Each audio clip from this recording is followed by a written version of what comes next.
Kami berterima kasih buat kesempatan ini ya Tuhan. Hari ini kami membuka hati kami, siap untuk ditabur dengan kebenaran firman-Mu, berpikir mulai pikiran hamba-Mu, berkata mulai perkataan hamba-Mu, tanpa interupsi dari kuasa gelap manapun di dalam nama Yesus. Saya ambil otoritas atas setiap online service, online facilities dalam nama Yesus. Semuanya terbosan sampai di mana kebenaran dapat diberitakan. Dengan urapan kuasa Roh Allah, dalam kuasa darah Yesus, segala penghalang disingkirkan dalam nama Yesus. Dan setiap orang yang mendengar firman hari ini, imannya naik kepada level yang berikut untuk mempercayai rancangan Allah, mempercayai maksud Tuhan. Terima kasih Bapa, dalam nama Yesus. Yang percaya firman Allah katakan amin. Baik umat Tuhan, saya ucapkan selamat pagi, salam untuk kita semua. Hari ini kita masih berbicara tentang kebangkitan Kristus dalam kehidupan orang percaya. Bagian yang ketiga hari ini kita berbicara tentang Yesus membunuh maut dengan kematian. Kita akan baca di dalam Matius pasal yang ke-16, ayat 16 dan ayatnya yang ke-17.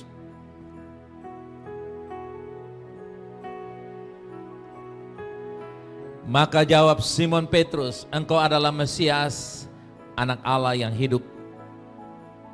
Kata Yesus kepadanya, berbahagialah engkau Simon bin Yunus, sebab bukan manusia yang menyatakan itu kepadamu, melainkan Bapa-Ku yang di sorga.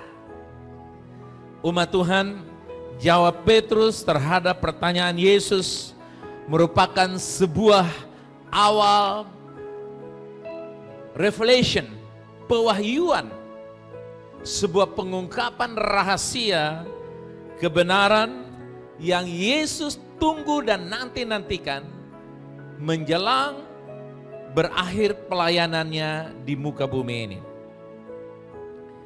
Ini pertanyaan yang sangat penting yang Yesus ajukan kepada murid-muridnya. Kalau kita kuliah, ini pertanyaan pamungkas. Kalau dia bisa jawab, berarti dia bisa diwisuda.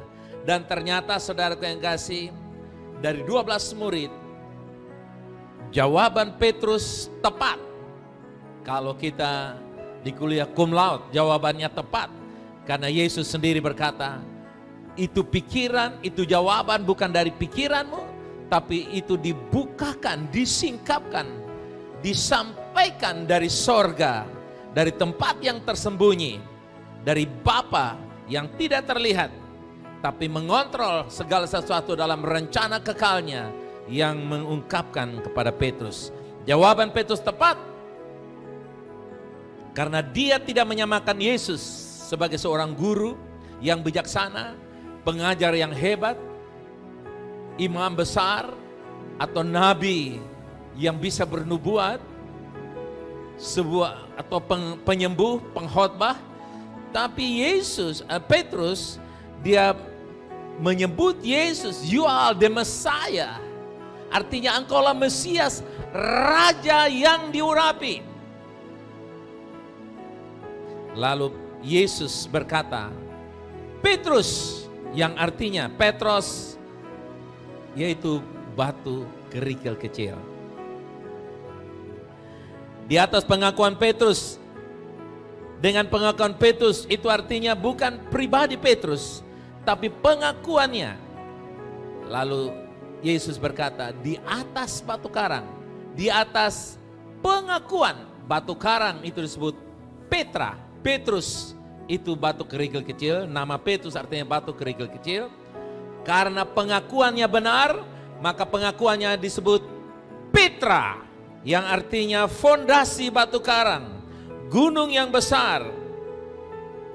Yang di atasnya Yesus mendirikan eklesia, jemaatnya, gerejanya. Bukan di atas Petrus pribadi, tapi di atas pengakuannya bahwa Yesus adalah Raja.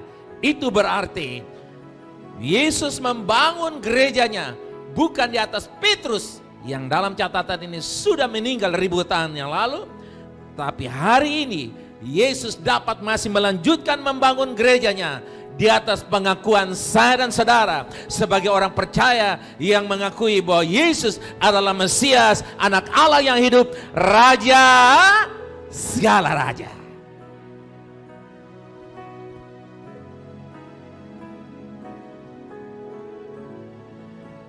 Yesus memilih Petrus bukan karena pribadinya, tapi karena pengakuannya yang disingkapkan oleh Roh Allah. Dan saya percaya kalau Petrus mendapat penyingkapan dari Bapa di sorga, maka Anda dan saya juga punya Bapa yang sama dengan Petrus yang punya Bapa, yaitu Bapa di sorga.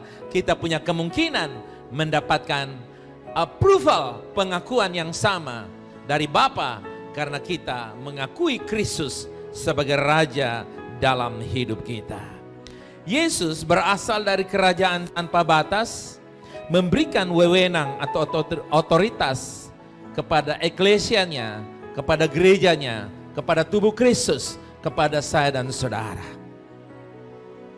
Eklesia atau gereja sebagai wakil kerajaan Allah di bumi. Eklesia atau gereja adalah apa, umat Tuhan?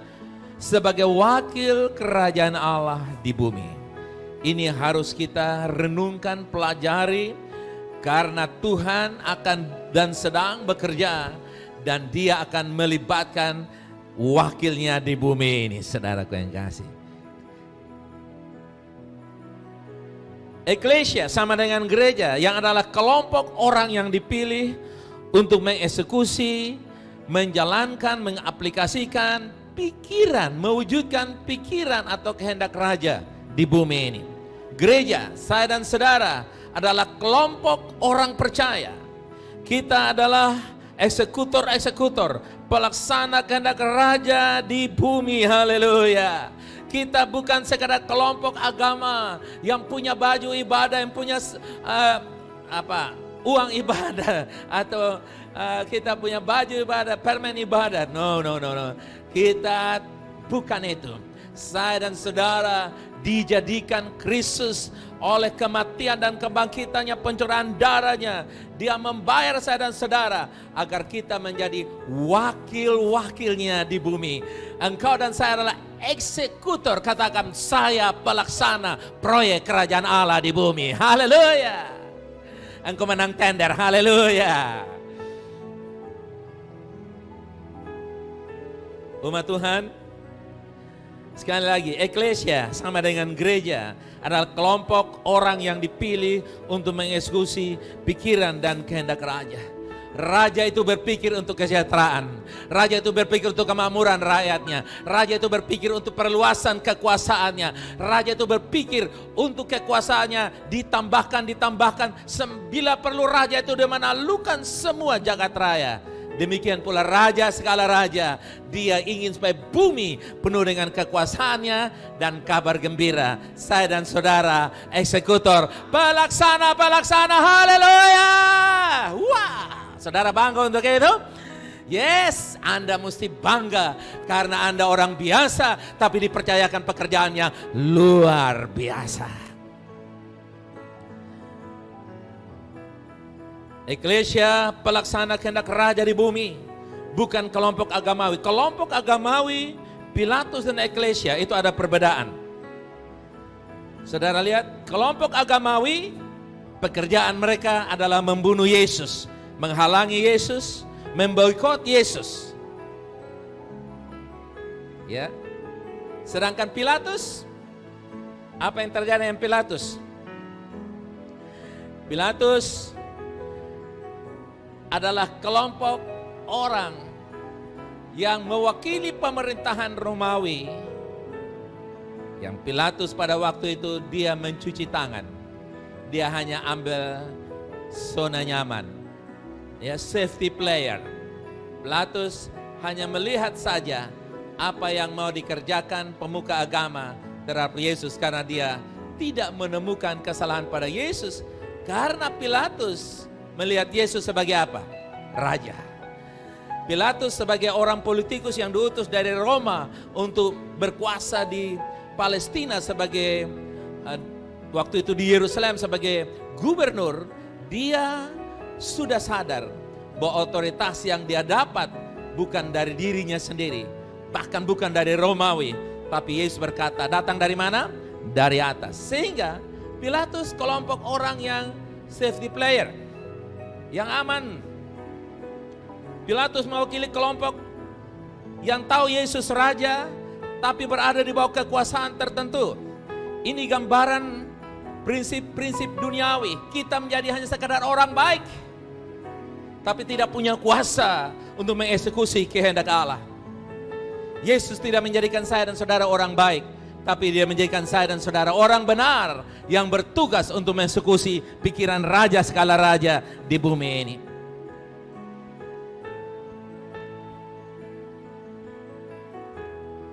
Eklesia harus berbicara tentang isu-isu. Eklesia adalah pelaku firman Allah.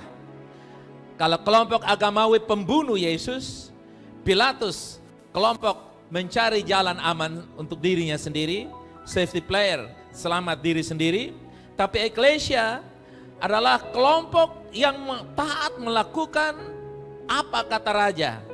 Eklesia bukan penasihat raja, bukan para petimbang-petimbang atau pemberi informasi kepada raja untuk raja memutuskan sesuatu, tapi eklesia adalah pelaku-pelaku. Kalau raja berkata judi itu salah, eklesia bilang apa? Yes, judi itu salah. Ya. Kalau raja itu bilang seks bebas itu salah, eklesia bilang apa? Seks bebas itu salah. Kalau raja itu bilang kepahitan jangan disimpan, eklesia bilang apa? Kepahitan jangan disimpan. Kalau raja itu bilang engkau sembuh, eklesia bilang apa? Engkau sembuh. Kalau raja itu katakan engkau diberkati, eklesia bilang apa? Tapi agamawi tidak seperti itu. Agamawi bilang walaupun engkau miskin, merana, susah, sengsara, asal selamat. Never, itu tidak akan pernah. Agamawi melawan kehendak Allah. Agamawi menutup surga untuk orang masuk kepadanya. Karena itu saudara, eklesia berbicara tentang isu-isu, hal-hal yang Yesus sudah selesai. Tahukah Anda bahwa masa depanmu sudah selesai dikerjakan? Tahukah Anda bahwa segala kebutuhanmu sudah disiapkan oleh Allah?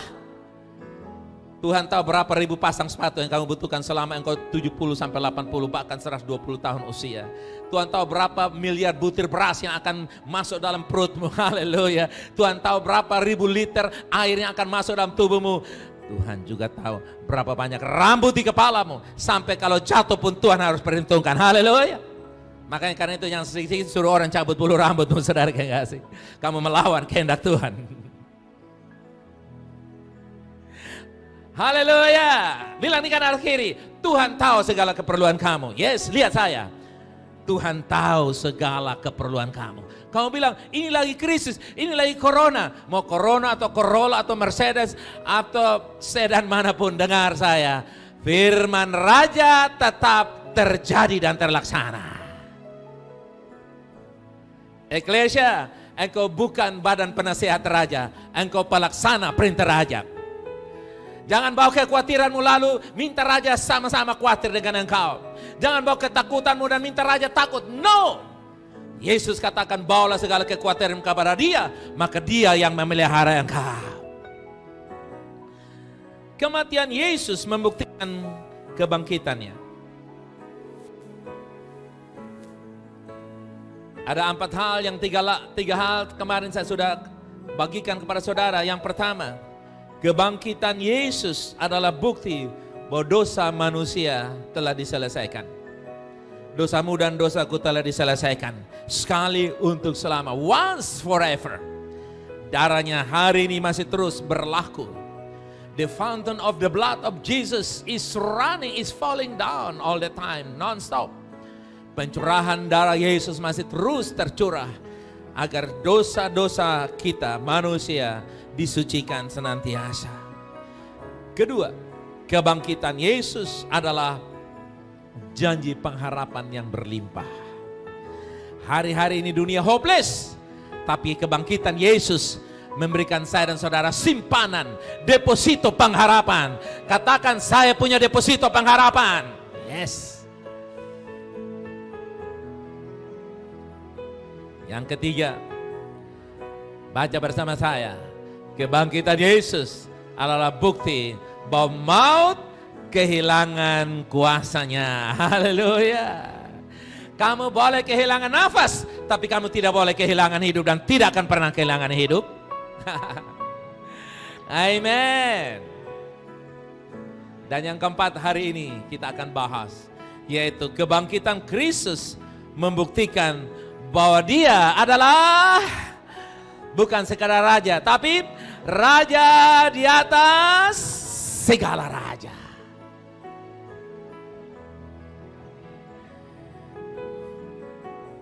Pintu alam maut tidak dapat batasi eklesia, gereja atau orang percaya. Pintu alam maut tidak dapat membatasi eklesia, gereja dan orang percaya. Matius 16 ayat yang ke-18. Dan aku pun berkata kepadamu, engkau adalah Petrus, dan di atas batu karang ini aku akan mendirikan jemaatku, eklesiaku, gerejaku. Dan apa yang terjadi dengan gereja eklesia yang dibangun oleh Yesus? Alam maut tidak akan menguasainya. Apa yang tidak akan menguasainya? Alam maut. Wow. Ini powerful saudaraku yang kasih. Kalau alam maut tidak dapat menguasainya, maka alam kelihatan pun jauh tidak dapat menguasainya, saudaraku yang kasih. Nah, kebangkitan Kristus membuat neraka atau alam maut tidak dapat menahan gereja. Jadi alam maut kata lain dari neraka. Jadi ketika dia katakan alam maut, Anda dan saya bisa ganti apa? Neraka tidak akan menguasainya. Bukankah orang dunia berkata kalau tidak ada uang itu apa, saudara? Kalau gagal itu apa? Dan kalau tidak makan itu apa? Semua neraka. Kalau stres itu apa? Kalau kacau itu apa? Neraka. Dan itu semua tidak dapat menguasai eklesia saya dan saudara. Bilang kiri kanan, neraka siapa takut? Bilang kepada saya, bilang kepada saya, bilang kepada saya. Yes, sama-sama. Neraka siapa takut? Yes. Yesus sendiri yang berkata demikian. Ada 3 jenis alam maut atau neraka. Saya berharap Anda tidak berminat salah satu tempat di situ. 3 jenis neraka, saya harap Anda dan saya bukanlah peminat salah satu di situ. Oke? Ini diinformasikan karena memang ada ditulis dalam Alkitab sehingga saudara perlu tahu. Yang pertama neraka atau alam maut itu yang disebut Gehenna. Disebut apa umat Tuhan? Coba katakan, Gehenna. Nah kalau ada anak juga jangan kasih nama dia Gehenna, saudara kasih. Kasih nama yang lain aja. Gehenna itu artinya apa? Coba lihat sana. Tempat penderitaan. Disitulah nanti iblis dan semua pengikutnya menderita untuk selama-lamanya di sana. Dibakar di sana dalam penderitaan. Di sana ada ratap kata gigi kegelapan. Yang kedua, Sheol. Coba katakan, Sheol. Bukan soul, Sheol. Sheol itu artinya apa? The fire of lake. Lautan api. Disitulah api belerang yang akan membakar dosa manusia, segala antikris dan pengikutnya. Semua orang yang jahat, pengikut antikris terbakar di lautan api. Dan yang ketiga adalah Hades, yaitu kuburan.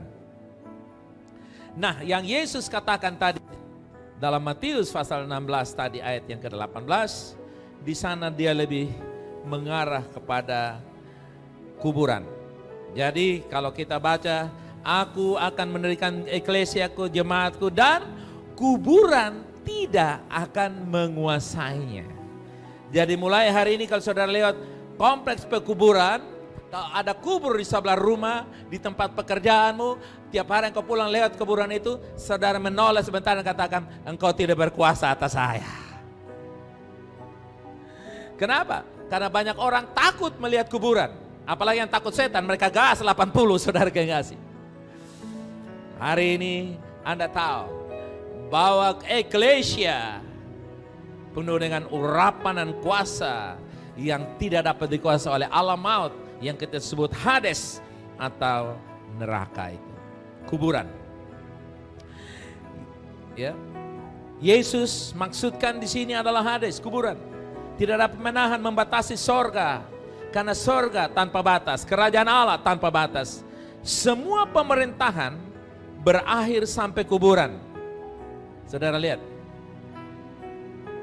Siapapun dia, raja itu kalau mati, Anda tidak akan bawa dia, paling dikenang sebagai raja. Betul ya saudara? Politikus manapun, perdana menteri, presiden manapun, kalau udah mati, selesai. Tapi lain dengan Yesus, saudara kekasih. Kematian tidak membatasi raja segala raja, karena kerajaannya tanpa batas. Haleluya. Semua pemerintahan berakhir sampai kuburan, tetapi kebangkitan Yesus sebagai raja membuat Yesus berkuasa tanpa batas. Pemerintahan kerajaan Allah atas kita tidak dapat dibatasi oleh kuburan. Kerajaan Allah menguasai alam nyata maupun alam tidak nyata, saudara kekasih.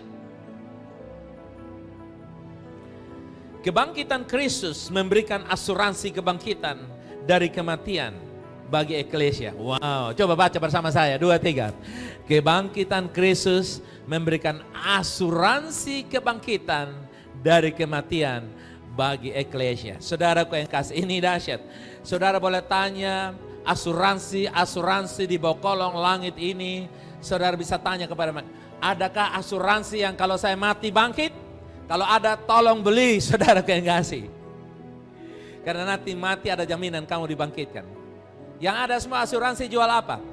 Yaitu jaminan kalau kamu mati dapat uang 100 juta kalau kamu mau bayar premi 300.000 satu bulan. Bilanglah begitu selama 25 tahun.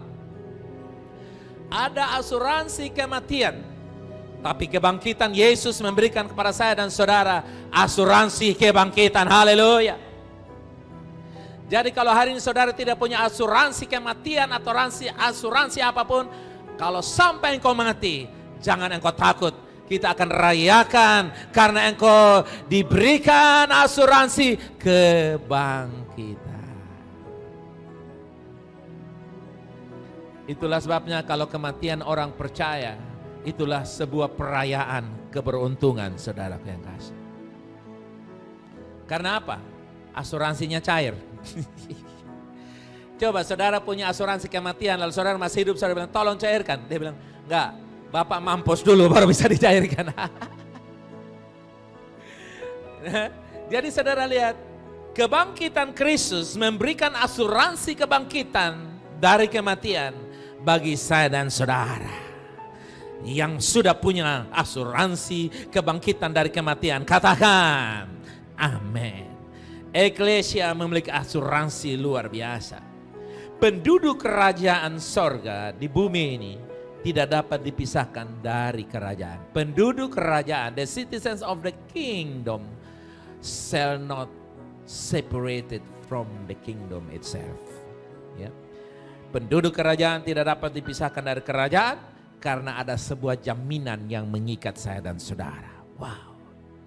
Umat Tuhan, kerajaan Allah tidak dapat dihentikan oleh kuburan. Karena kerajaan Allah tidak dapat dihentikan oleh kuburan, bukan berarti kita cepat-cepat masuk kuburan. Ada ide, biarlah kita terapkan itu. Biarkanlah otakmu sampai sudah pikun tidak bisa apa-apa lagi baru mati. Selama masih bisa hitung jangan buru-buru mati, saudara yang kasih. Karena masih banyak uang Tuhan mempercayakan untuk kamu hitung dan kamu distribusi. Saudara bilang, oh ini krisis hanya beberapa saat ke depan. Penyakit corona ini tidak membawa maut, tapi menyatakan kemuliaan Allah. Katakan. Saudaraku yang kekasih. Karena itu jangan buru-buru mati. Kalau sampai engkau pergi ke kuburan, salah satu yang tertulis sana bilang begini. Di sini terbaring untuk dibangkitkan, bukan jangan bilang untuk sementara. Ide saya lagi. Di sini terbaring seseorang, sebutkan nama masing-masing. yang akan dibangkitkan untuk memerintah bersama dengan raja segala raja. Tulis Wahyu 1 ayat 6 atau ayat yang lain. Amin. Baru gambar sukacita, foto keluarga taruh tertawa. Jangan taruh air mata besar-besar baru tulis aku gagal. No. Kuburan bukan tempat kegagalan. Kuburan tempat sebuah perayaan karena engkau sukses menjalani kehidupan. Haleluya. Engkau harus menyelesaikan semua rencana Allah. Baru engkau pergi masuk tertanam untuk sementara di sana. Untuk dibangkitkan. Haleluya. Amin. Izinkan lagumu yang engkau sudah ada dinyanyikan. Izinkan proyek harus tanda tangan supaya proyek itu realisasi. Izinkan setiap kursi-kursi kedudukanmu kamu duduk di sana. Izinkan setiap pangkat kamu raih. Izinkan setiap gelar kamu dapatkan. Izinkan engkau yang sudah bujang. Engkau harus punya anak cucu berengke-rengke. Haleluya. Jangan diputus pacar langsung engkau mulai cari benang untuk berpikir kira-kira di mana. Silakan gantung diri di bawah pohon tomat, saudara yang kasih. Jangan pernah engkau stres. Haleluya.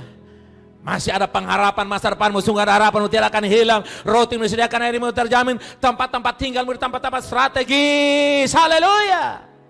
Saking strategisnya kita menyebut kota Kupang adalah kota kediaman Allah yang hidup. Itulah sebabnya saudara yang kasih, kita tidak pernah mati, hanya pindah dari tempat kelihatan kepada tempat yang tidak kelihatan tetapi ada. Bisa ulangi apa yang saya katakan? Katakan, saya tidak pernah mati, saya hanya pindah dari tempat yang kelihatan ke tempat yang tidak kelihatan tetapi ada. Haleluya. Jadi kalau orang bilang mati beres, mati tidak beres.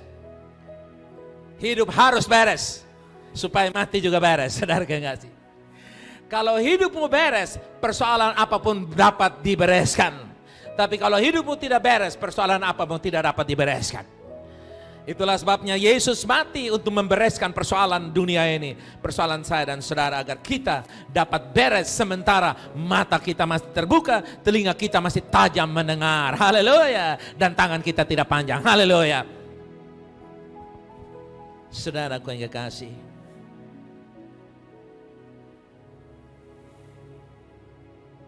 siapakah pencipta kematian? Wow.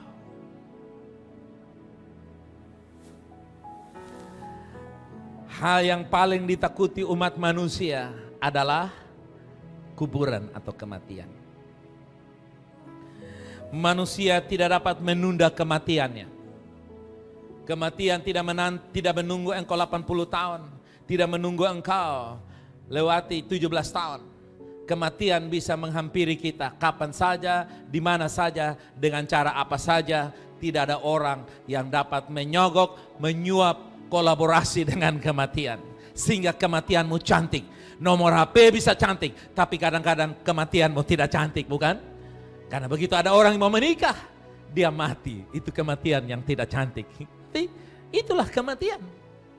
Itulah yang terjadi di bawah kolong langit ini. Hal yang paling ditakuti umat manusia adalah kematian. Manusia tidak dapat menunda kematian. Kebangkitan Kristus membatalkan kuasa kematian. Nah, ini dia. Bisa ulangi? Kebangkitan Kristus membatalkan kuasa kematian. Sehingga kita tidak perlu takut mati. Lalu kalau saudara tidak perlu takut mati, bagaimana? Kita tidak perlu pakai masker? Tidak perlu cuci tangan? Tunggu dulu. Kalau Anda bawa mobil, pergi kemana-mana, bawa ban serep. Jawab pertanyaan saya. Anda berharap untuk ban pecah setiap saat? Tidak, bukan? Tapi kenapa bawa ban serep? Bawa ban serep menandakan bahwa Anda waras. Musim corona, cuci tangan, pakai masker, jaga jarak. Itu tanda apa saudara? Waras. Oke? Yang tersinggung tidak waras. Kebangkitan Kristus membatalkan kuasa dari kematian. Kematian adalah sebuah janji yang harus dipegang oleh setiap manusia. Jangan pura-pura sok tidak mau tahu soal kematian. Kamu harus pegang bahwa memang harus mati. Tapi Anda harus tahu bahwa kematian kuasanya sudah ditaklukkan ketika Yesus bangkit dari kematian. Itulah sebabnya kebangkitan Kristus sangat penting, karena mengamankan kebangkitan kita pada akhir zaman. Haleluya. Tuhan menciptakan manusia untuk mengekspresikan Tuhan di bumi ini melalui kelahiran dan kematian manusia. Kelahiran dan kehidupanmu mengekspresikan Tuhan, bahkan kematianmu pun dan kematianku pun mengekspresikan Tuhan. Kematian diciptakan oleh Tuhan tanpa ada kehidupan di dalamnya. Sekali lagi, kematian diciptakan oleh Tuhan tanpa ada kehidupan di dalamnya. Catat itu baik-baik. Kematian diciptakan oleh Tuhan tanpa kehidupan di dalamnya. Mati itu ada, tapi tidak ada kehidupan di dalam. Kematian ada lebih dahulu dari Adam, tapi kematian tidak berkuasa atas manusia.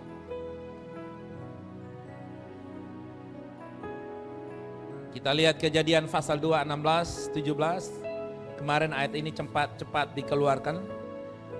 Hari ini baru kita akan keluarkan ayat ini. Kejadian 2 ayat 16 dan 17. Lalu Tuhan Allah memberi perintah ini kepada manusia. Semua pohon dalam taman ini boleh kau makan buahnya dengan bebas. Tetapi pohon pengetahuan tentang baik dan yang jahat itu, janganlah kau makan buahnya. Sebab pada waktu engkau memakannya, jawab saya, sebab pada waktu engkau memakannya, pastilah engkau mati. Umat Tuhan, jawab saya. Siapa yang memprakarsai kata mati duluan? Setan atau Tuhan? Siapa yang memperkenalkan mati kepada Adam? Tuhan yang memperkenalkan. Memang kalau saudara tanya, corona berasal dari Tuhan atau setan? Dia bukan berasal dari mana-mana. Saudara tahu, asal dari Wuhan, bukan? Tetapi kematian, death introduced by God. Death already there in the Garden of Eden somewhere. Jadi kematian itu sudah ada di salah satu tempat yang ada di situ. Ya. Lalu ketika Adam muncul, Tuhan bilang kepada Adam dan Hawa, kau dua boleh makan semua pohon di taman ini. Kalau kau makan yang di tengah itu, kematian ada di sana, dia akan datang menghantam kamu. Kematian itu sudah ada sebelum Adam. Tuhan yang punya prakarsa, Tuhan yang punya ide untuk introduce, memperkenalkan kematian kepada Adam. Karena memang kematian ada waktu itu, tapi kematian tidak ada kehidupan di dalamnya.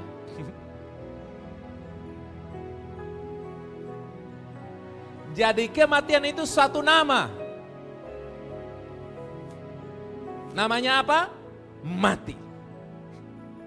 Tapi belum ada kehidupan di dalamnya. Namanya mati, tapi tidak ada kehidupan di sana. Maut, tapi tidak ada kehidupan di sana. Belum ada. Jadi yang terjadi kapan? Pada hari engkau memakannya, pastilah engkau, dengan kata lainnya, pada hari engkau melanggar perintah, maka engkau memberikan kuasa kepada maut untuk hidup. Catat ini baik-baik. Tuhan bilang kepada Adam dan Hawa, maut itu ada, tapi tidak punya kehidupan. Tetapi kalau engkau melanggar dan makan buah yang di tengah itu, kamu akan mati, alias kamu akan memberikan kehidupan kepada kematian. Kematian akan membunuh engkau. Engkau akan jadi mati dan kematian menjadi hidup. Tapi selama engkau tidak makan buah di taman itu, di tengah-tengah taman itu, kamu hidup dan maut tetap mati karena tidak ada hidup di dalam maut. Yang mengerti sejauh ini bisa katakan haleluya. Haleluya. Roma 5 ayat yang ke-12. Roma 5 ayat yang ke-12. Sebab itu sama seperti dosa telah masuk ke dalam dunia oleh satu orang, yaitu Adam. Dan oleh dosa itu juga maut atau mati. Demikianlah maut atau mati itu telah menjalar kepada semua orang, karena semua orang telah berdosa atau telah memberi kehidupan kepada maut. Dosa adalah energi bagi maut. Dosa adalah nafas dari maut. Di mana ada dosa, di situ ada maut. Di situ ada kehidupan di dalam maut. Dan Adam berdosa, semua keturunan Adam termasuk saya dan saudara pun harus takluk dan tunduk di dalam maut karena manusia telah berdosa. Kita kehilangan hidup, hidup kita pindah ke dalam maut. Dosa membuat maut itu ada dan hidup. Cara membunuh kematian adalah keluar dari dosa. Cuman ketika Tuhan mencari siapa yang bisa membunuh kematian, semua manusia sudah mati. Berarti ada yang hidup? Tidak. Masih ingat Roma 3:23? Semua manusia telah berdosa. Telah hilang kehidupan Allah. Telah hilang nafas Allah. Nah, kalau semua manusia sudah mati, Tuhan pakai orang mati lagi, bisa menghidupkan orang mati? Tidak bisa. Itulah sebabnya cara Allah ialah mengutus Yesus datang untuk mati. Haleluya. Jadi cara membunuh kematian adalah keluar dari dosa. Sementara siapapun di bawah kolong langit ini bergelar orang kudus, orang maha suci. Siapapun di bawah kolong langit ini, engkau boleh pakai baju putih, gigi putih, rambut putih, tinggal di suasana serba putih. Tapi dengar baik-baik, Anda tidak memenuhi kualifikasi suci. Karena manusia, all men have sinned. Semua manusia telah berdosa. Perbuatan baikmu tidak dapat menjadikan engkau orang benar. Doamu yang panjang tidak dapat membuat engkau menjadi orang benar.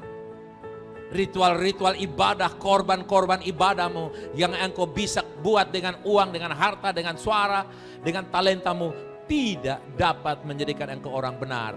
Itu hanya menjadikan engkau orang yang beragama. Karena engkau tekun, maka kamu disebut agamawi.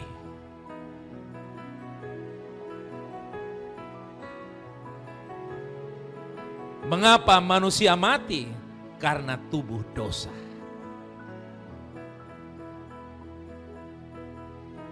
Itulah sebabnya saudara lihat, kalau ada pendeta mati karena penyakit ini dan itu termasuk penyakit corona, ya itulah tubuh kita. Ada benih dosa di dalam, ada pengaruh di dalam. Makanya banyak kali kita bilang oleh bilur Yesus kita menjadi sembuh. Tapi cara hidup kita tidak benar. Maka kita pun tidak bisa mengalami apa yang Yesus kerjakan. Itulah sebabnya saudara lihat. Yesus tidak akan mati karena tidak ada dosa di dalam dirinya. Kalvari dan Golgota membatalkan kematian saya dan saudara. Wow. Kalvari dan Golgota membatalkan kematian akibat dosa. Yesus tidak dapat mati karena dia katakan, saya yang berkuasa atas hidup saya bisa menyerahkannya ke dalam maut dan mengambilnya kembali. Yohanes 10 ayat 18. Yohanes 10 ayat 10 dia memberikan kehidupan. Tapi Yohanes 10 18 dia berkuasa untuk menyerahkan hidupnya ke dalam maut dan mengambilnya kembali. Dan kehidupan Yesus tidak dapat direbut oleh siapapun. Kuburan Hades sekalipun tidak dapat mengambil Yesus, tidak dapat membatasi Yesus. Karena dalam diri Yesus tidak ada dosa. Atau dengan kata lain, tidak ada kematian sama sekali. Di mana ada dosa, di situ ada kematian. Umat manusia telah mengalami penyakit yang membawa kematian yang namanya dosa. Roma 5 ayat 17 berkata, sebab jika oleh satu orang maut kuasa oleh satu orang itu, maka lebih benar lagi mereka yang telah menerima kelimpahan kasih karunia dan anugerah kebenaran akan hidup dan berkuasa oleh karena satu orang itu yang mati dan bangkit, yaitu namanya siapa? Yesus Kristus. Kebangkitan Kristus membuat kematian hilang kuasanya. Barang siapa mati dalam Kristus, ia akan dibangkitkan. Karena kebangkitan Kristus memberikan kepada Anda dan saya asuransi kebangkitan dari kematian. Haleluya. Kristus membunuh dan menghancurkan kematian dengan kematian agar maut tidak lagi berkuasa atas manusia. Yesus membunuh kematian dan maut dengan kematian. Dia mati bukan dia kalah, tapi dia mati supaya dia bisa gorok. Dia mati supaya dia bisa hancurkan iblis. Dia mati supaya dia bisa membunuh kematian. Karena kematian hanya bisa dibunuh dengan orang yang tidak berdosa. Cara membunuh kematian yaitu Yesus harus mati supaya ketemu dengan mati. Seperti manusia, kalau ketemu manusia akan sama-sama bisa sharing, bisa bicara. Tapi kalau manusia ketemu dengan roh jahat, salah satu lari, saudara yang kasih. Kalau roh jahat tidak lari, kamu yang lari. Kalau kamu datang dengan nama Yesus, roh jahat lari. Tetapi kalau kamu datang manusia dengan manusia ketemu, akan akan say hello. Demikian pula, kenapa Yesus turun ke dalam maut? Supaya dia berjumpa dengan maut. Dan pada akhirnya Roma 1 Korintus 15 berkata, hai maut, di manakah sengatmu? Yesus mati agar dia menggorok maut. Dan waktu dia bangkit, maut menjadi mati untuk selamanya. Dan saya dan saudara tidak lagi punya maut. Hidupmu masih bisa hidup yang kekal dan mendapatkan kekal. Itu artinya ada implikasi dalam bisnismu, usahamu, pencarianmu, kesehatanmu, rumah tanggamu, karirmu, impianmu, cita-citamu, studimu, karirmu, usahamu. Semua kehidupan kamu masih bisa tercakup di dalam kebangkitan Kristus. Karena dalam kebangkitan Kristus ada hidup kekal. Hidup kekal artinya all is well, nothing missing, nothing broken, nothing lacking. All is well with fellowship. And those who believe, semuanya baik dan aman untuk mereka yang percaya. Katakan haleluya. Umat Tuhan, Yesus membunuh maut dengan maut. Amin. Ini sebuah misteri ketika Anda melihat judul khotbah ini. Tapi hari ini Anda sudah mengerti, bukan? Katakan di kiri kanan, Yesus membunuh maut dengan maut agar dia bangkit. Sehingga maut tidak punya berkuasa lagi. Haleluya. Tarik panjang, katakan haleluya.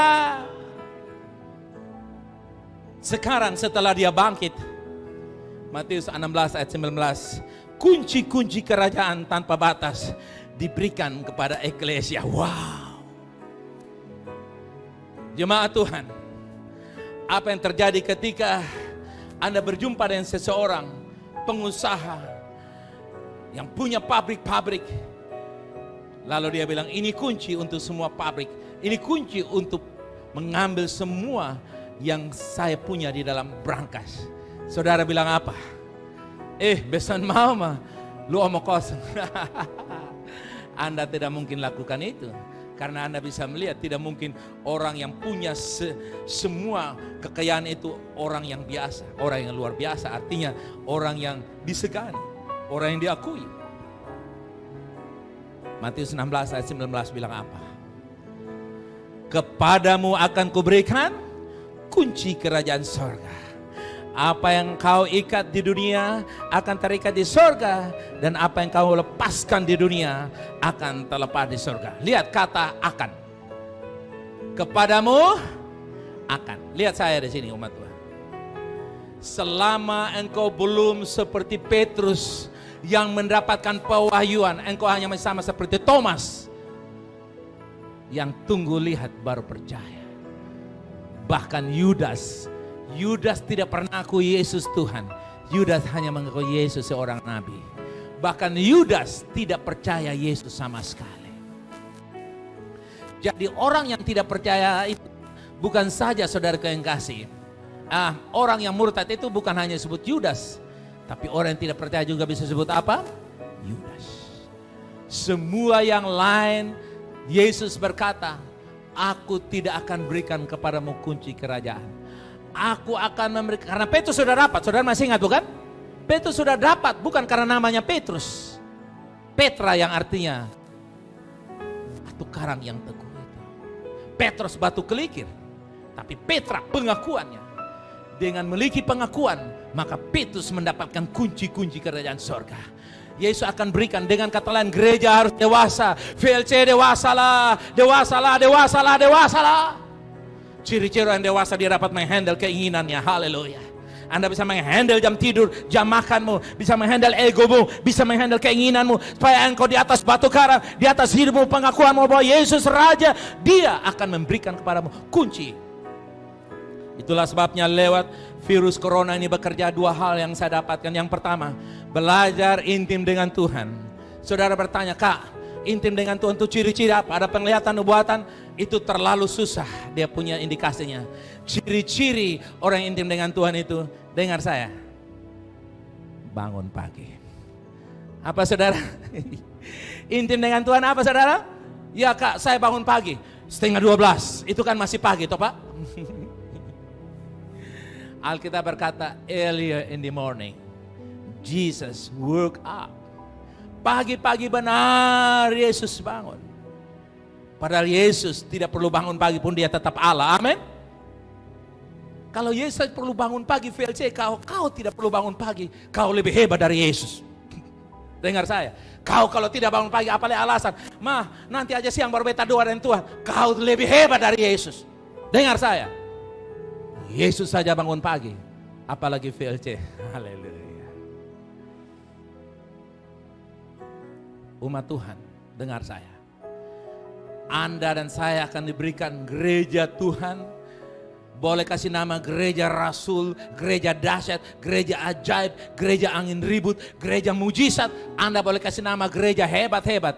Tapi kalau gereja itu tidak dewasa, seperti Petrus punya pengakuan terwahyukan karena dia punya keintiman dengan Tuhan. Dan ingat, intim dengan Tuhan mulai dari mana? Hafal berapa ayat? Doa berapa jam?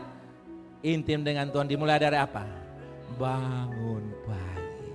Ku terus menolong ibu lagi. Ku terus sikat gigi dan mulai klik on VLC Kupang. Asik. Itulah sebabnya dengar saya kembali lagi ini. Corona ini mengajarkan kita intim dengan Tuhan. Saya percaya kalau Tuhan izinkan 1 bulan, 2 bulan, 3 bulan atau berapa lama saya kurang tahu. Jangan minta ini badai berlalu, tapi minta iman untuk menikmati badai ini.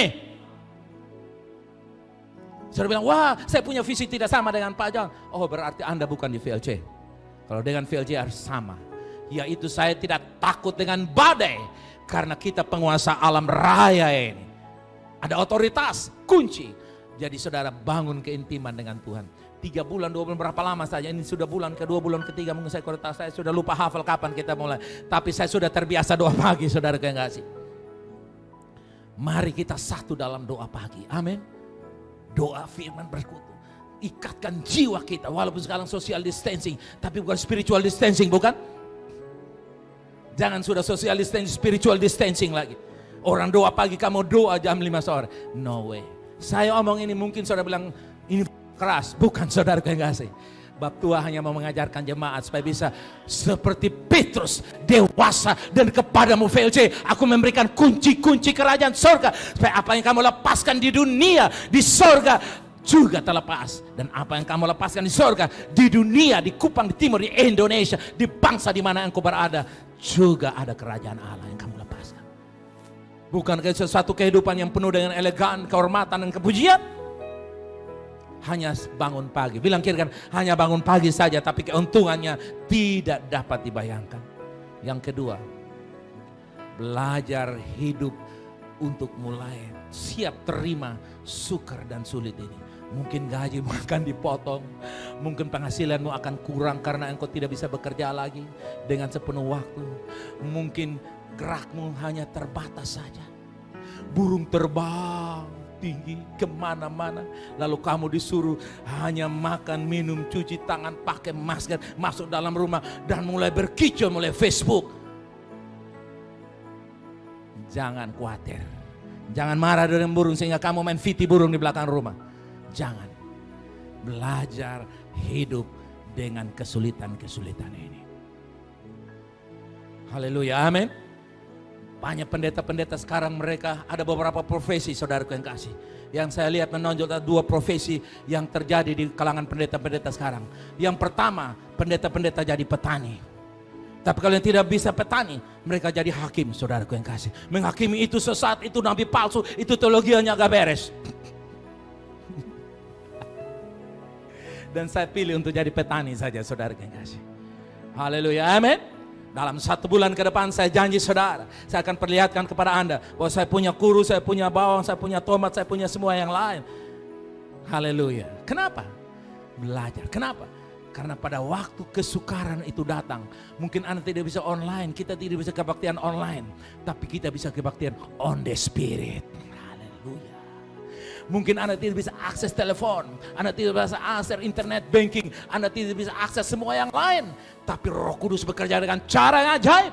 Mungkin Anda tidak bisa naik kapal Garuda, tapi Anda bisa naik. Roh Kudus akan membawa kamu transfer dari satu kota ke kota, dari mujizat ke mujizat, satu penyediaan dari penyediaan yang lain.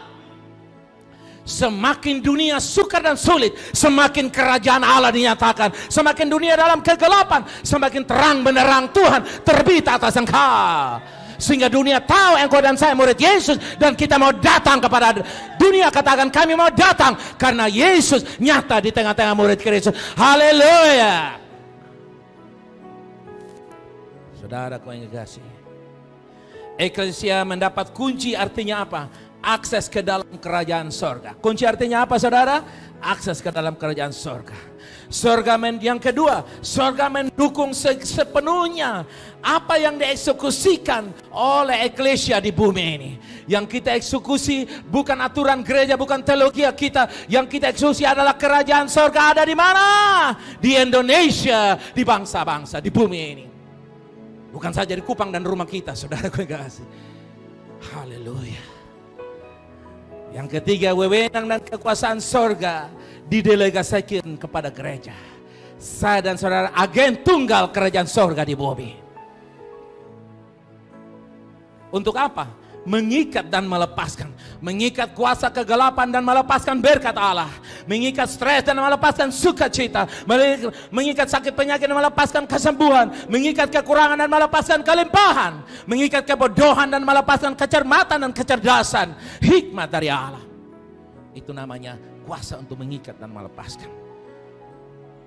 Kuasa mengikat melepaskan artinya kita memberikan sorga intervensi ke bumi. Tanpa doa, tanpa deklarasi, sorga hanya tinggal diam. Tapi ketika kau mendeklarasi, engkau sementara putar kuncimu dan mengizinkan sorga. Itulah sebabnya setiap persoalan ada kunci. Persoalan rumah tangga ada kunci, persoalan bisnis ada kunci, persoalan kesehatan ada kunci, persoalan hubungan ada kunci, pelayanan, setiap persoalan ada kunci. Katakan, setiap persoalan saya ada kunci. Ya, Tuhan memberikan kunci, ada jawaban bagi engkau. Gunakan kuncimu dalam doa, dalam deklarasi. Jangan biarkan mulutmu katup. Kalau mulutmu diam, engkau dinyatakan kalah. Tapi engkau berkata, mendeklarasikan kebenaran Allah, engkau sementara engkau bersihkan kunci. Dan di mana ada kunci, di situ ada jawaban. Haleluya. Orang Kristen, Anda adalah jawaban bagi dunia ini. Jangan takut dengan situasi yang melecehkan gereja, dengan alokan sini cemooh. Jangan takut dengan persoalan-persoalan terjadi. Jangan takut, itu semua bersifat sementara. Kemuliaan Tuhan akan bersifat permanen atas gereja Tuhan. Umat Tuhan, hari ini saya mau lepaskan sorga intervensi dalam kehidupan jemaat VLC. Dalam rekan-rekan partner gereja Tuhan, saya mau lepaskan sorga intervensi dalam kehidupanmu, dalam keuanganmu, dalam kesehatanmu, dalam usahamu, dalam pekerjaanmu, dalam pribadimu, dalam keluarga, dalam pernikahanmu, dalam hubungan-hubunganmu. Saya deklarasi sorga turun dan intervensi dalam nama Yesus, dalam income-mu, dalam pendapatanmu. Sorga turun dan intervensi dalam nama Yesus. Yang percaya katakan haleluya.